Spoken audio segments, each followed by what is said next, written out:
Aujourd'hui, on va parler d'un sujet que tout le monde qui crée des vidéos se demande. Comment avoir la meilleure qualité possible quand je publie mes vidéos sur les réseaux sociaux? Principalement pour Instagram Reels, Facebook Reels, TikTok, YouTube Shorts. Il n'y a rien de pire que quand tu mets beaucoup de temps à préparer, filmer, éditer ta vidéo et tu la mets finalement sur les réseaux sociaux et que la plateforme enlève toute la qualité. Avant de commencer, il faut juste que tu comprennes que les plateformes comme Instagram, TikTok préfèrent des fichiers moins lourds, parce que sinon, ils vont devoir les compresser. Ce qui veut dire qu'ils vont rendre ta vidéo de moins bonne qualité pour qu'elle soit moins lourde. Et donc, tu vas perdre toute ta qualité. Tu peux voir le poids de ta vidéo quand tu cliques droit sur ta vidéo dans ton ordinateur et que tu vas dans les informations juste ici. Maintenant que c'est dit, on va regarder concrètement comment faire. Donc, premièrement, on va aller dans notre logiciel de montage. Nous, on va utiliser le logiciel Premiere Pro, mais tout ce que je vais dire, ça s'applique à n'importe quel autre logiciel de montage. Premièrement, tu dois créer une séquence en 9:16, qui est 1080 par 1920,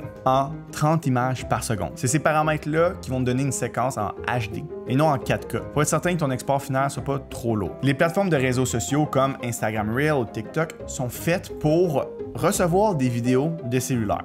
Et les vidéos cellulaires sont majoritairement filmées en 30 images par seconde en HD. Donc, c'est pour ça, ces paramètres-là, c'est les baisses. Mais par contre, tu n'es pas obligé de filmer dans ces paramètres-là. Qu'est-ce que je veux dire? C'est que le but, c'est que ton export final soit en 30 images par seconde en HD. Donc, tu peux filmer en 24 images par seconde en 4K si tu veux. Mais il faut juste que tu mettes ta séquence en 30 images par seconde. Tu peux même filmer en 60 images par seconde si tu veux le ralentir en montage. Mais encore une fois, il faut juste que tu mettes ta séquence en 30 images par seconde et en 9:16 en HD. C'est ça qui va donner ton export final en 30 images par seconde. Donc, c'est comme si tu bluffais les plateformes en leur donnant une vidéo finale en 30 images par seconde, comme eux y aiment.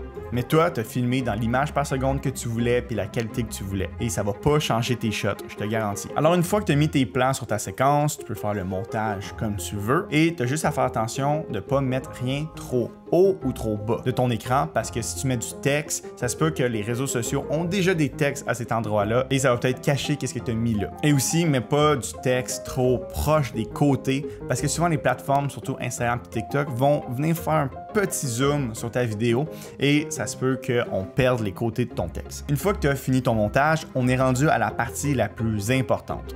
Il faut que tu exportes ta vidéo dans les bons paramètres pour les réseaux sociaux. Mets ton format en H264 et mets toujours le Adaptive High Bitrate. Et après ça, tu as juste à cliquer sur Vidéo, cliquer sur More, descendre jusqu'au Bitrate Setting et mettre ton Target Bitrate à 10. Le but de faire ça, c'est de réduire le poids de ta vidéo finale. L'objectif, c'est d'être entre 10 et 100 mégaoctets, que tu peux juste voir en bas un peu à droite. Faut pas que ce soit plus lourd que ça, parce que sinon, tu as des vraiment bonnes chances que Instagram ou TikTok compressent beaucoup ta vidéo. Et c'est là que tu vas perdre beaucoup de qualité. Mais par contre, va pas en dessous de 10. Parce que ta vidéo va commencer à avoir des bugs un peu bizarres. Et si, exemple, ta vidéo, tu ne réussis pas à la mettre sous 100 mégaoctets, même en descendant le bitrate à 10, t'inquiète pas, c'est pas la fin du monde.